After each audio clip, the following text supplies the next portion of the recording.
Amados hermanos, los invito a la palabra de Dios, libro de Deuteronomio, capítulo 17, verso 14.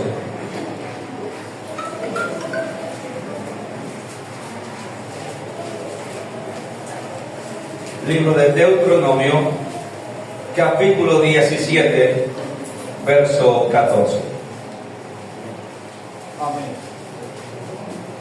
Cuando estemos en la cita, contestamos con un fuerte amén, iglesia. Amén.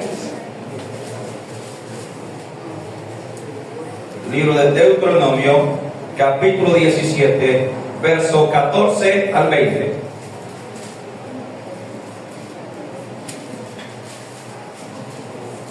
Si usted no ha encontrado la cita bíblica, puede levantar su mano. Hay siervos prestos a ayudarle a encontrar el pasaje bíblico que nos atañe en esta mañana. Deuteronomio, capítulo 17, verso 14 al 20. ¿Estamos todos allí, iglesia? Amén. Vamos a leer la palabra de Dios con toda reverencia, en el nombre de Dios el Padre, de Jesucristo el Hijo, con la guianza del Espíritu Santo. La iglesia responde. Amén. Amén, aleluya. Dice así en el nombre de Cristo Jesús. Titula Instrucciones acerca de un rey. Dice así el verso 14 en el nombre de Cristo Jesús.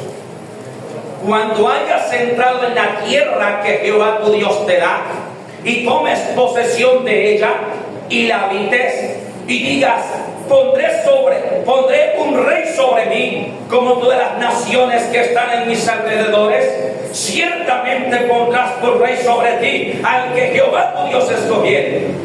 De entre tus hermanos pondrás rey sobre ti. No podrás poner sobre ti a hombre extranjero que no sea tu hermano. Pero él no aumentará para sí caballos, ni hará volver al pueblo de Egipto con el fin de aumentar caballos. Porque Jehová os ha dicho, no volváis nunca por este camino. Ni tomará para sí muchas mujeres, para que su corazón no se desvíe. Ni plata ni oro amontonará para sí en abundancia.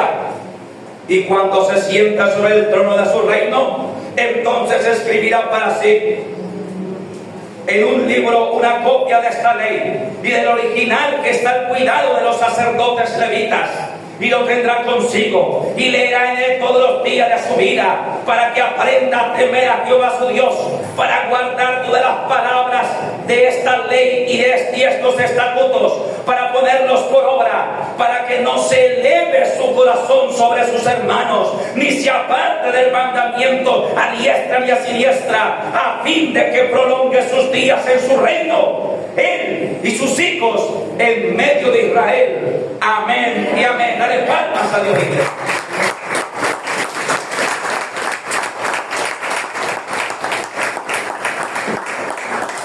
Les invito a sentarse, amados hermanos. Amada iglesia, con la voluntad de Dios hoy iniciamos una nueva secuencia de 3 predicaciones que se titulan La palabra de Dios y la política.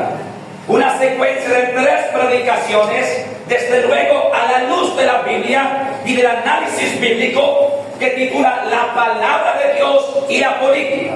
El primer mensaje, que es el que nos atañe el día de hoy, titula La elección de los gobernantes y la esperanza de los cristianos. Óigase bien, la elección de los gobernantes y la esperanza de los cristianos. Amada iglesia, y algunos de pronto dirán en su corazón, pero ¿por qué el pastor nos va a hablar de política? Yo quiero decirte, no te voy a hablar de política, te voy a hablar de la luz de la palabra, de cómo la palabra instruye acerca de la gobernanza o de la política, cuáles son los límites de la iglesia. Amén. ¿Qué es lo que la iglesia debe y lo que la iglesia no debe hacer en cuanto a la política?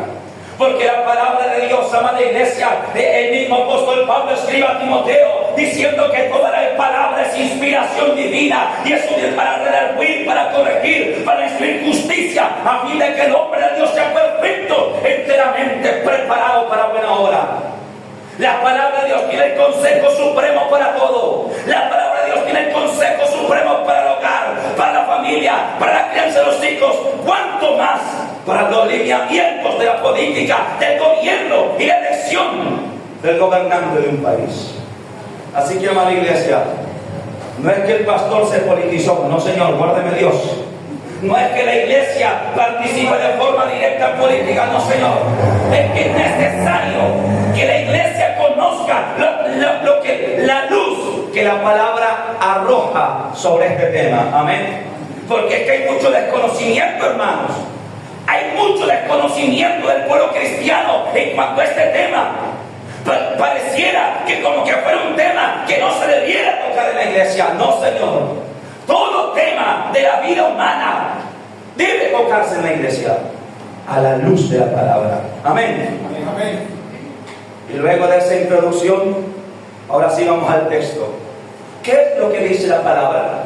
¿Qué es lo que aconseja la palabra, amada iglesia? Dice el texto, el título del texto que leímos hoy, instrucciones acerca de un rey.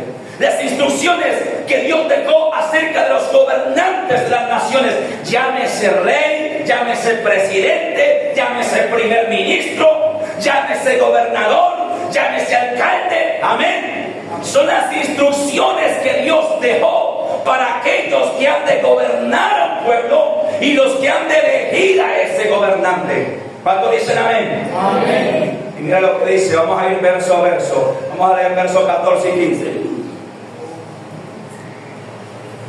Dice así en el nombre de Jesús. Aleluya. Perdón. Dice así en el nombre de Jesús. Cuando hayas entrado en la tierra que Jehová tu Dios te da, y tomes posesión de ella, y la habites, y digas, pondré un rey sobre mí. ¿Digas qué?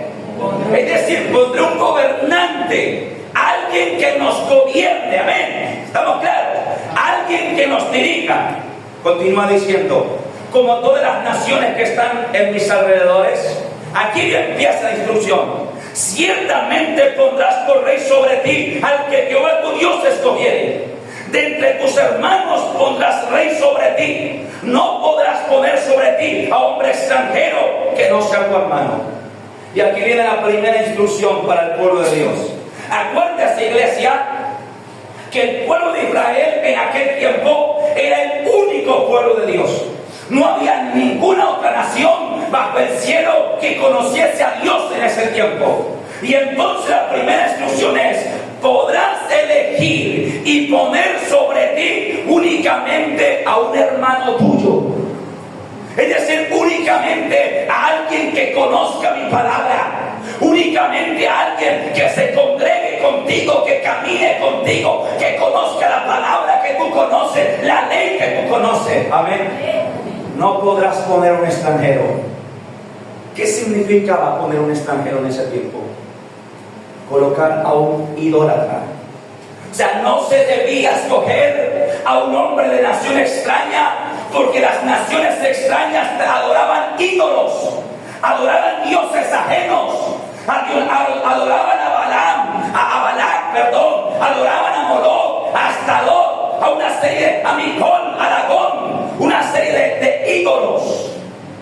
Entonces Dios le dice: no, señores, ustedes son pueblo de Jehová, ustedes son pueblo de Dios. ¿Cuántos aquí son pueblo de Dios? Amén. Pondrás sobre ti a alguien como tú, que conozca mi nombre, que conozca mi palabra, que no adore dioses extraños. Amén.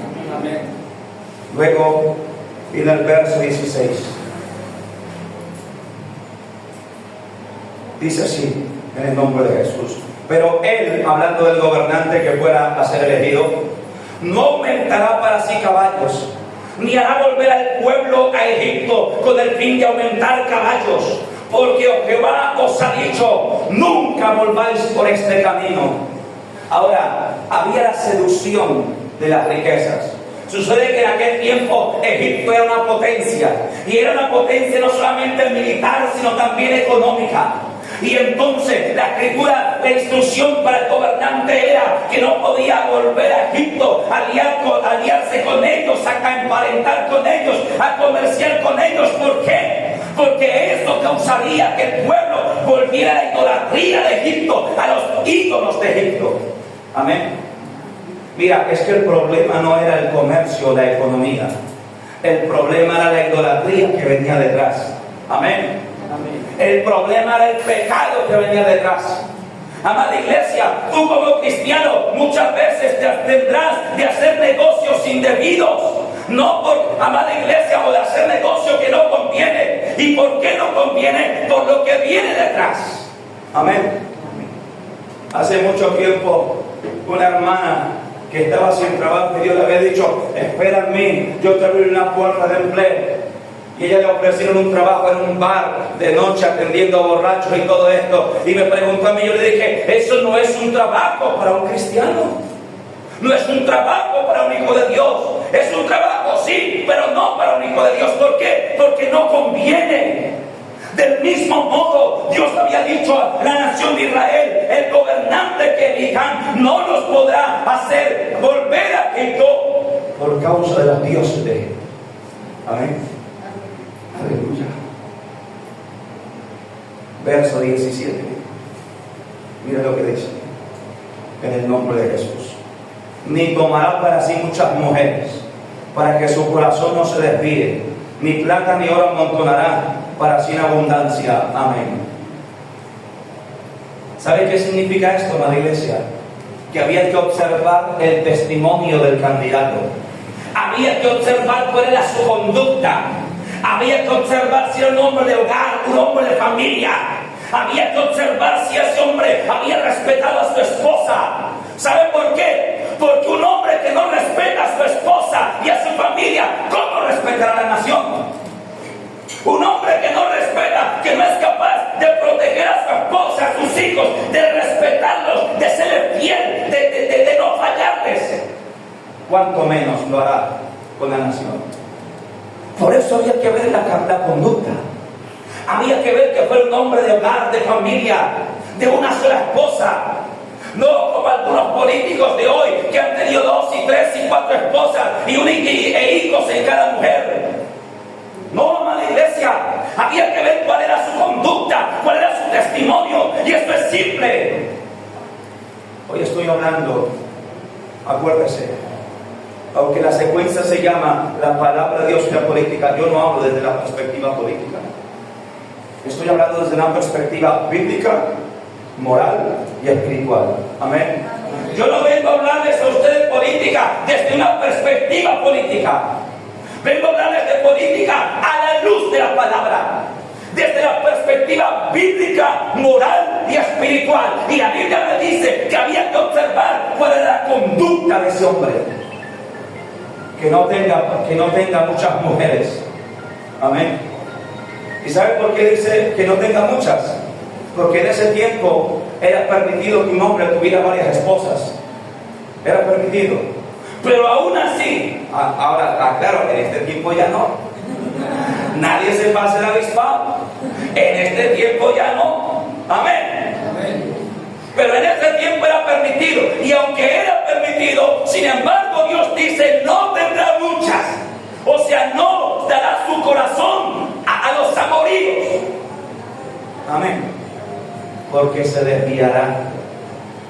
Todos nosotros sabemos que un hombre que sea mujeriego es un hombre que no tiene estabilidad, que no tiene seguridad, que no tiene no tiene solidez en su carácter. Amén. Todos sabemos que un hombre mujeriego, hermano, así ese hombre, qué sé yo, así ese hombre trabaja y gana buen dinero y deje plata para sus hijos. Sin embargo, todo hombre que sea mujeriego no puede proveer estabilidad a un hogar, a una esposa, a unos hijos, menos a una sociedad. Por eso hay que ver cómo es moralmente. Por eso es importante eso. ¿Sabe por qué nuestros países se hunden con cada gobernante? Porque la gente no observa eso. La gente no le interesa eso. La gente interesa y mira la palabrería y la charlatanería, pero no mira cuál es la conducta del hombre. Si la gente viera su testimonio, su conducta, más que su labia, entonces estaríamos mejor. Porque le diríamos mejor. Amén. Es que es lógico. ¿quién puede ser mejor gobernante? Un hombre que es casado con una sola esposa, que no tiene hijos por fuera, que ha brindado estabilidad a su núcleo familiar, o un hombre que tiene hijos con muchas mujeres. Obviamente, aquel que brinda estabilidad, obviamente aquel que en su carácter tiene dominio propio. Amén. Mire, esa frase de que la vida privada de él es de él, eso está bien para el mundo, porque el mundo es ciego. Pero la iglesia sí tiene que ver. Amén. La vida privada de él es de él, eso está bien para el mundo. Pero la iglesia sí tiene que abrir los ojos y mirar qué clase de persona es a la que va a votar. Amada iglesia, porque así es como defienden a los gobernantes de turno. Amada iglesia, yo le digo, no tenga fanatismos políticos. No tenga fanatismos políticos. Crea solamente en Dios. Vote a conciencia, pero no tenga fanatismos políticos. Y ahorita lo vamos a ver más adelante. Ahora, mire lo que dice el verso 18 y 19. En el nombre de Jesús.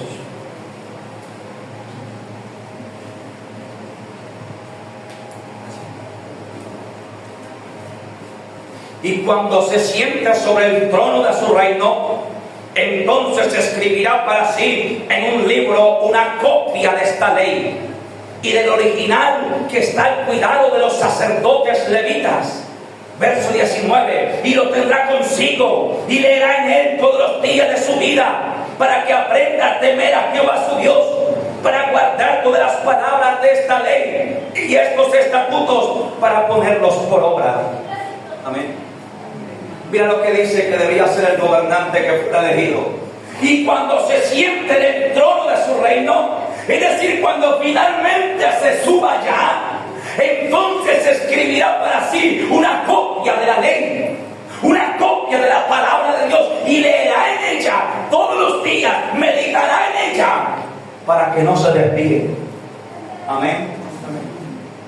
Amada iglesia, usted sabe que eso es muy común de los políticos, que cuando están en campaña eso prometen el cielo y la tierra, y cuando están en campaña universidades para todo el mundo, colegios para todo el mundo, trenes interoceánicos con no sé cuántos países, pero cuando se llega el tiempo de gobernar, y los trenes interoceánicos y las universidades, así son, hermano. ¿Sabe por qué hacen eso? Porque no hay temor de Dios en sus corazones. Porque no hay temor de Dios en sus corazones. Entonces mienten descaradamente. Mienten mirándonos a los ojos. Por eso no hay iglesia. Y es necesario que la iglesia conozca todo el consejo de Dios. Amén. Porque la iglesia tiene consejo para todo, la Biblia tiene consejo para todas las áreas de la vida del hombre. Y dice, ¿por qué debe este hombre, cuando ya se siente en el sillón presidencial o de la monarquía o del sillón de gobierno, dice el verso 20, ¿por qué debe hacer esto? Para que no se eleve su corazón sobre sus hermanos, ni se aparte del mandamiento a diestra ni a siniestra, a fin de que prolongue sus días en su reino, él y sus hijos en medio de Israel. O sea, el gobernante que observe la palabra de Dios, Dios lo guardará. El gobernante que atienda el consejo divino y que atienda el mensaje divino, Dios lo bendecirá. Engrandecerá su nación, engrandecerá su reino. ¿Cuál es la nación más poderosa del mundo? Estados Unidos. Estados Unidos. ¿Sabe por qué lo es? Desde el principio, prácticamente todos, casi el 90% de los presidentes americanos eran cristianos todos. Temerosos de Dios todos. George Washington, Thomas Jefferson, todos ellos eran gente que temía a Dios. Leía yo un dato interesante. La Declaratoria de Independencia y asimismo fundación de los Estados Unidos fue firmada por 52 hombres principales. De los 52, 24 eran ministros cristianos. No crea que esas frases, Dios con nosotros, de este hombre, Eisenhower, pronunció la frase, Dios está con nosotros. La frase, Dios bendiga a los Estados Unidos de América. ¿Por qué cree que es? Porque la fe cristiana fue el centro de esta nación. Hoy se han desviado mucho. Nadie se equivoque. Pero es una nación que se fundó sobre principios cristianos. Es una nación cuyos gobernantes al principio fueron casi todos cristianos. Y como había temor en ellos, gobernaron con justicia. Como había temor de Dios en ellos, y procuraron hacer lo bueno. Se equivocaron, desde luego se habrán equivocado. Pero una cosa es equivocarse y otra es corromperse. Amén. Óigase bien, un gobernante cristiano, un gobernante con temor de Dios puede equivocarse, claro. Pero una cosa es equivocarse y otra muy distinta, corromperse. Aleluya. Miren, nosotros como iglesia no podemos ser ignorantes en ningún área. Y tenemos que conocer por qué las naciones surgen y por qué las naciones caen.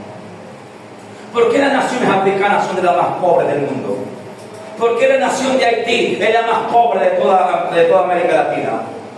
Por la idolatría, por la brujería, por el chamanismo, por el vudú, por toda esa suciedad espiritual, porque están contaminados, corrompidos espiritualmente. Y el pecado es la ruina de los pueblos, lo dice Proverbios. El pecado es la ruina de los pueblos. Por eso cuando se monta un gobernante impío, un gobernante degenerado, amada iglesia, la nación empieza a hundirse. Pero cuando sube un gobernante de hogar, de familia, de testimonio, de fe en Dios, como está pasando ahora en El Salvador, ¿qué pasa con la nación? La nación se levanta. La nación surge. Es innegable lo que pasa en El Salvador. Innegable. Hace pocos días, y yo no soy mundano, pero yo veo noticias. Hace pocos días vi la noticia que el único país de Centroamérica donde Shakira fue a dar un concierto, ¿sabe cuál fue? El Salvador. ¿Y sabe por qué fue? La mujer dijo, porque este país se ha levantado para hacer ello. La mujer dijo, porque este país ahora, antes era lo más inseguro, ahora es el más seguro de Latinoamérica. Así que va la iglesia. ¿Y qué ve uno en ese hombre? Ve que es un hombre de hogar, de familia, que tiene una sola esposa. No ha tenido ni dos, ni tres, ni amigas, ni amigobias. Ve que es un hombre que tiene principios por dentro. Amén. Esto hay que observarlo, hermano. Cualquier hombre o mujer que vaya a ocupar una posición de liderazgo, hay que observar su conducta, hay que observar su testimonio. Si usted viviera en un conjunto cerrado, póngase este ejemplo. Si usted viviera en un conjunto cerrado y hay que elegir el consejo, el administrador del conjunto, y hay un hombre temeroso de Dios, cristiano, devoto, de una sola esposa, de una sola familia, y hay otro vecino que es borracho, toma trago, empedernido, mujeriego, ¿usted a quién vota? ¿Con quién cree que el conjunto va a estar mejor administrado? ¿Con el que tiene su hogar en regla? ¿Con el que tiene su casa en cintura, en regla, en testimonio? ¿O con el borracho degenerado que mantiene traicionando a la mujer cada que puede? Es simple lógica. Pero ¿sabe qué me duele? Que el pueblo de Dios por mucho tiempo ha dejado de lado la razón y la lógica. El pueblo de Dios por mucho tiempo dejó de observar el testimonio de quienes aspiran a gobernarle y se ha dejado llevar por la charlatanería. Se ha dejado llevar por el discurso. Y ellos para dar discursos son los mejores. Y ellos para hablar y hablar son los mejores. No examinan examina su conducta, examina su testimonio. Amén.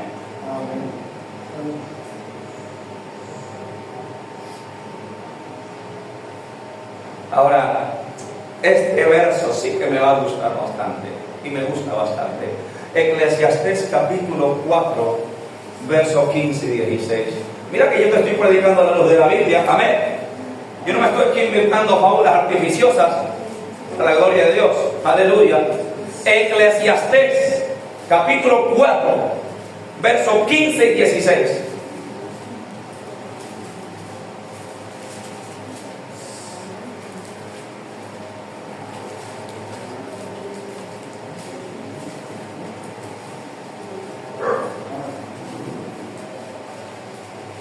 Cuando estemos en la cita, contestamos con un fuerte amén. Amén.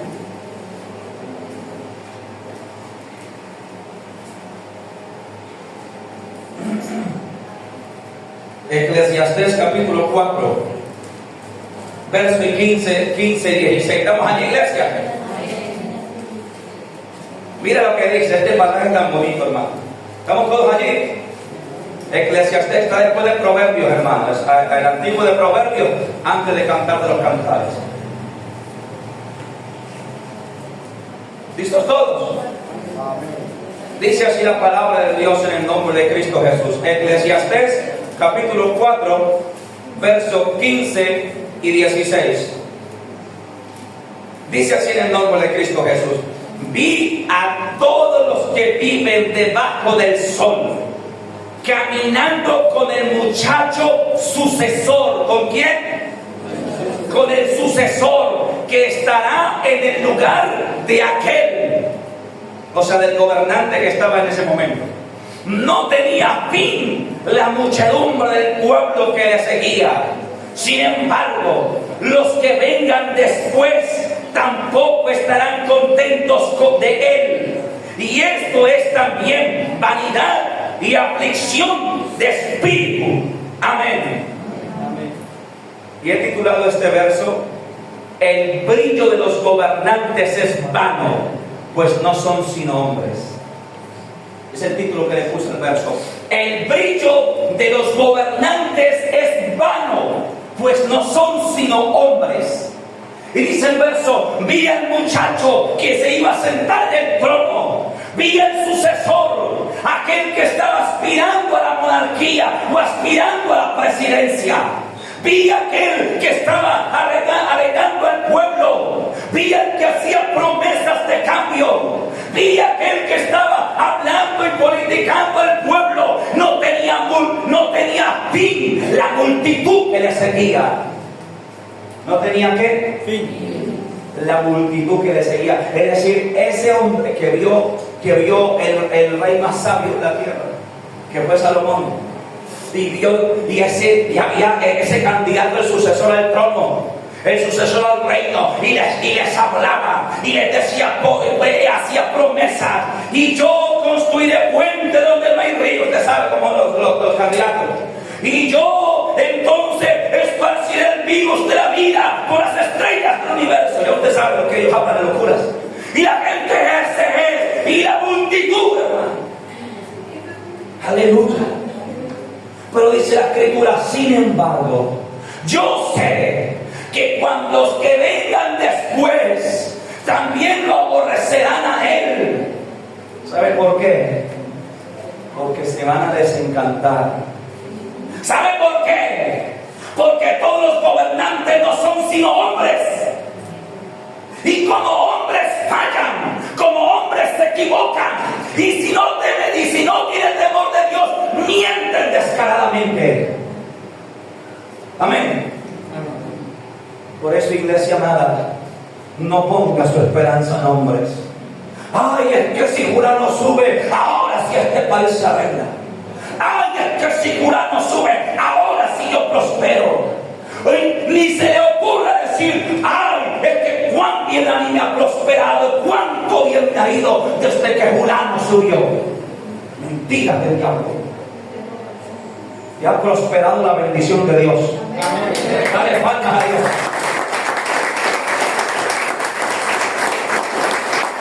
Gloria a Dios, aleluya.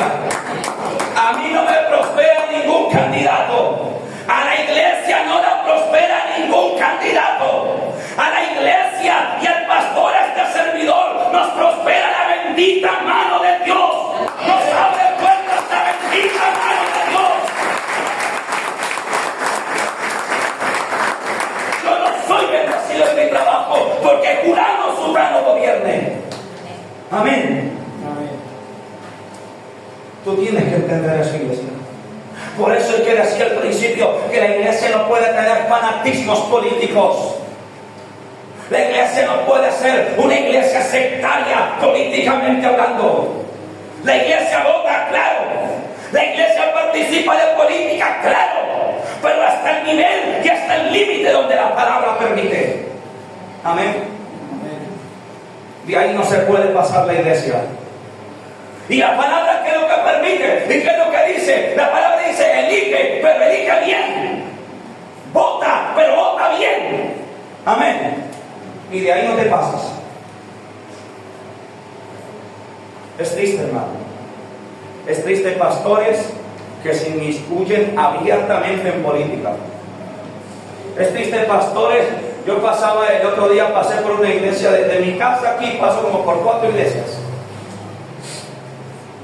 Y el otro día iba pasando por el frente de una iglesia. Cuando yo veo la iglesia un domingo en la mañana, creo que fue un domingo, o un jueves en la noche, no recuerdo, y la puerta de la iglesia abierta, y adentro afiches, y adentro de la iglesia, hermano, afiches y publicidad de un candidato. No puede ser, amada iglesia. Esa no es la misión de la iglesia. Amén. La iglesia participa en política, sí, pero individualmente. ¿Entendemos? La iglesia participa en política, sí, pero individualmente. Cada uno de ustedes y yo vamos a ir dentro de 8 días a las urnas a votar conforme a nuestras convicciones y a nuestros principios. Amén. Pero aquí la iglesia, el templo, no es para politicar, para politiquear. Esos son los límites que establece la palabra de Dios. Amén.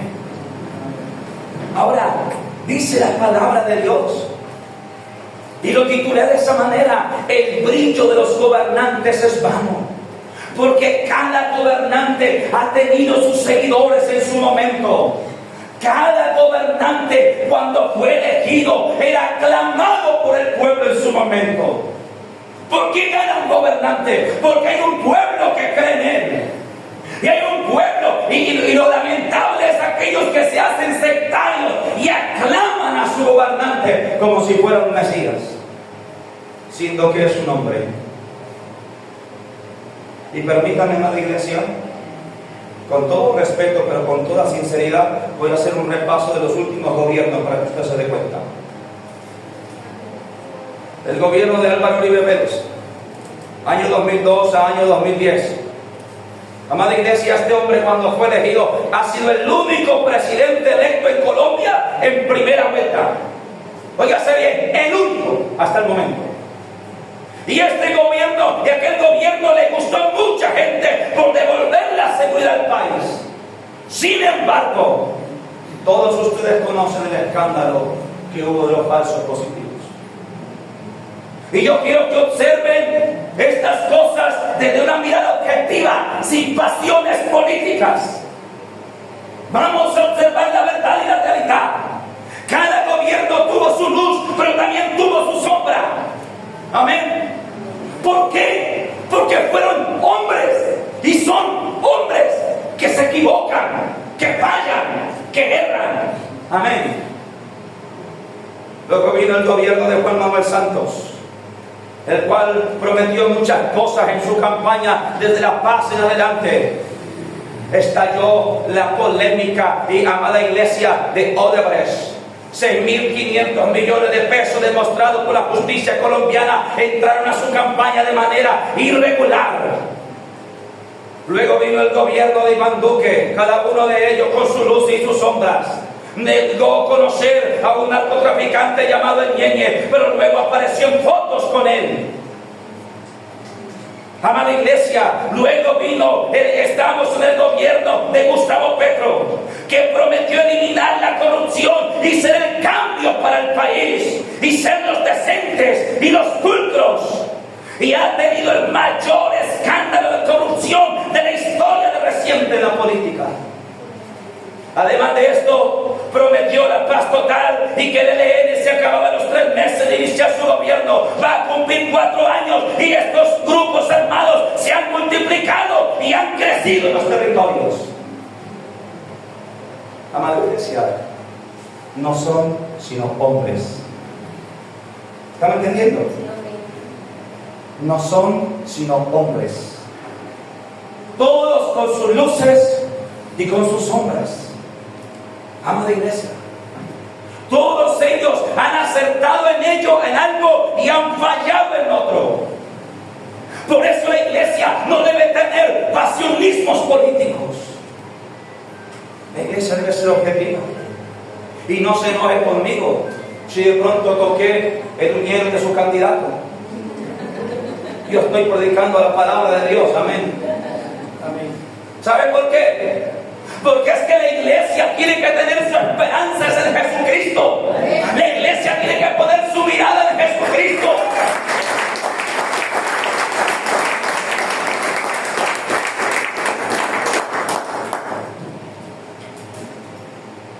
Mire, amados hermanos, debemos entender como pueblo de Dios que nuestra esperanza no puede estar en ningún hombre, porque ninguno es bueno, dijo el Señor. Jeremías capítulo 17, versos 5 y 7. Jeremías 17, 5 al 7.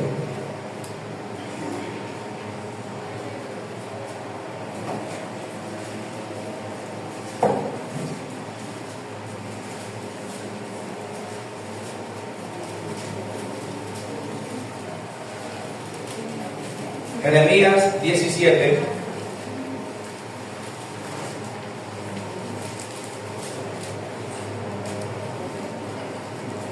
versos 5 al 7. ¿Estamos allí, hermana iglesia? Dice así en el nombre de Cristo Jesús. Así ha dicho Jehová: maldito el varón que confía en el hombre y pone carne por su brazo, y su corazón se aparta de Jehová. Será como la retama en el desierto, y no verá cuando viene el bien, sino que morará en los sequedales en el desierto, en tierra despoblada y deshabitada. Dice el verso 7: bendito el varón que confía en Jehová y cuya confianza es Jehová. Atenta iglesia. ¿Dónde está la iglesia? Atento pueblo de Dios. Dice la palabra: maldito el varón que confía en el hombre y pone carne por su brazo, o sea, que se apoya en el hombre. Será como la retama en el desierto, no ve cuando viene el bien. Pero bendito el varón, bendito el pueblo que pone su esperanza en Jehová y cuya confianza es Jehová. Y este es este pueblo. Este es el pueblo de Dios. Un pueblo que no tiene su esperanza en los hombres. Un pueblo que no vota con pasionismos políticos, sino con conciencia cristiana. Amén. Yo no sé a qué hora se inventaron eso, de que la iglesia tiene prohibido hablar de política. Siempre que se haga la luz de la palabra, como lo estoy haciendo, se debe hacer. Amén. ¿A qué hora se inventaron eso? Que la iglesia no puede hablar. Amada iglesia, antes al contrario, la iglesia es la luz del mundo. Jesucristo dijo: vosotros sois la luz del mundo, la sal de la tierra. Antes nosotros, a través del análisis bíblico, debemos arrojar luz a las tinieblas que están allá afuera. Y la Biblia nos enseña cómo y nos enseña de qué manera.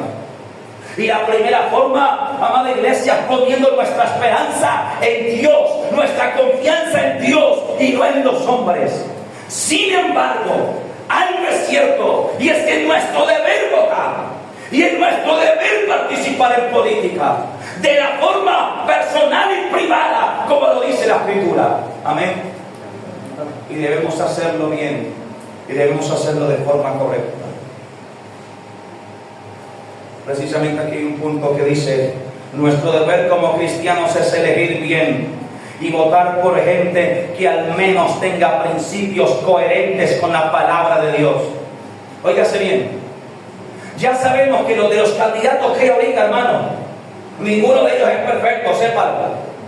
Los candidatos que hay ahorita, ninguno de ellos es perfecto. Todos son hombres pecadores. Pero algo sí es cierto, que hay unos que son menos malos que otros. Algo sí es cierto, hay unos que son malos y otros que son perversos. Pues usted y yo debemos votar por el menos malo. Usted y yo debemos votar por alguien que al menos tenga temor de Dios, por alguien que al menos conozca algo de Dios, para que no nos pase lo que nos ha pasado. Alguien que por lo menos tema a Dios en su corazón, que por lo menos respete a la iglesia cristiana, que por lo menos respete la libertad religiosa, que por lo menos respete la libertad de culto. No como el gobernante impío que tenemos, que hace pocos días, usted se acordará, dijo que Jesucristo había tenido relaciones sexuales con María Magdalena y con otras mujeres, que porque un hombre como él no podía vivir sin amor. Es un impío, un guacho, un borracho, un atalbán, un hombre que no respeta la iglesia, un hombre que no respeta el temor de Dios, que no respeta la fe de nosotros los cristianos. ¿Cómo yo voy a votar por alguien así? ¿Cómo yo voy a votar por alguien que no respeta los principios de fe? Usted tiene que saber por quién votar. Yo, otra vez, estoy hablando de una perspectiva bíblica. Amén. Aleluya. Y aquí viene la pregunta final con la cual termino la predica de hoy. ¿Puede un cristiano participar en política? Esta pregunta me la han hecho. ¿Puede un cristiano participar en política? La respuesta clara es que sí, con sus limitaciones. Y vamos a ver. Proverbios capítulo 29, verso 2. Porque aquí no es lo que diga el pastor, aquí lo que diga la palabra. Amén. Proverbios 29, 2. Proverbios 29, verso 2.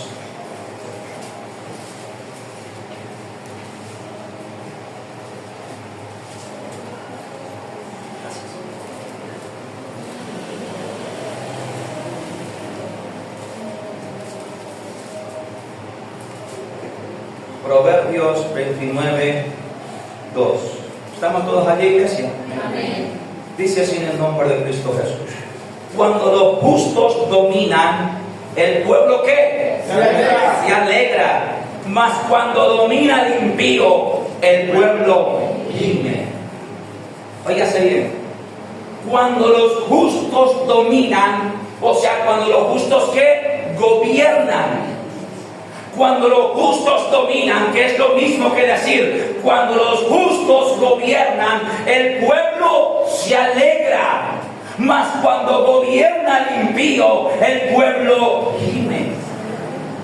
Entonces la pregunta, pastor, ¿puede un cristiano participar en política? Claro que sí. La que no debe hacerlo es la iglesia, como mentira. Amén. Es decir, ¿qué más quisiera yo? Que dentro del pueblo que aquí se reúne se levantaran personas de la congregación que temen a Dios, y que el día de mañana fueran alcalde de la ciudad, o gobernador de la ciudad, o presidente del país. ¿Qué más quisiera yo? Que un hombre o una mujer con principios y temor de Dios gobierne. Amén. ¿Acaso no lo hizo Daniel? Daniel era profeta y fue gobernante. Amén. Daniel hizo toda una carrera política. Empezó en el consejo de Nabucodonosor, siendo concejal. Amén. Y luego más adelante, eso creo que fue en el capítulo 1, en el capítulo 2, finalizando, dice que Daniel y otros 3 muchachos, Sadrach, Mesach y Abednego, el rey hizo la convocatoria. Y trajeron muchos muchachos delante de él. Y fueron preparados, estudiados, instruidos. Y el rey los consultó, los que los entrevistó. Y dice la Biblia de Daniel que no halló a nadie mejor que a Daniel, Sadrach, Mesach y Abednego. Que en todo consejo de sabiduría que los consultó, los halló 10 veces mejores que los demás. Y de esa manera Daniel y sus 3 amigos empezaron en el consejo del rey. Pero más adelante, capítulos posteriores, Daniel ya no es del consejo. Daniel es gobernador. Dice que hay 120 provincias con 120 sátrapas, es decir, alcaldes de esa época. Y sobre esos 120 sátrapas había 3 gobernadores. Un gobernador por cada 40 provincias. Dentro de estos 3 gobernadores había una gobernación que era la principal del reino. Y me imagino yo la gobernación que incluía en la provincia real donde estaba el palacio. Y ese gobernador era Daniel. Amén. También nos encontramos a José, que era siervo de Dios y temeroso de Dios, y también fue gobernador. Amén. Entonces, ¿los cristianos pueden participar en política? ¡Claro! ¡Qué mejor! ¿No ve que cuando el justo gobierna, el pueblo se alegra? Amén. Y en cambio, cuando el impío nos gobierna, mire cómo gime el pueblo, cómo gime, amada iglesia, la nación. Entonces, ¿qué mejor? Desde luego, como ya lo expliqué una y otra vez, con su debida limitación. Amén. Un ministro que está dedicado al ministerio nunca debe renunciar para ir a hacer política. Una persona como yo, o una persona que está llamada a dedicarse al pastorado, nunca debe abandonar el pastorado para dedicarse a la política. Una iglesia, amada iglesia, como nuestra congregación, nunca debe vestir el templo con publicidad de uno o de otro. Nuestra participación es individual de cada uno de nosotros. Amén. Amén. Así que hasta aquí la palabra de Dios en esta mañana.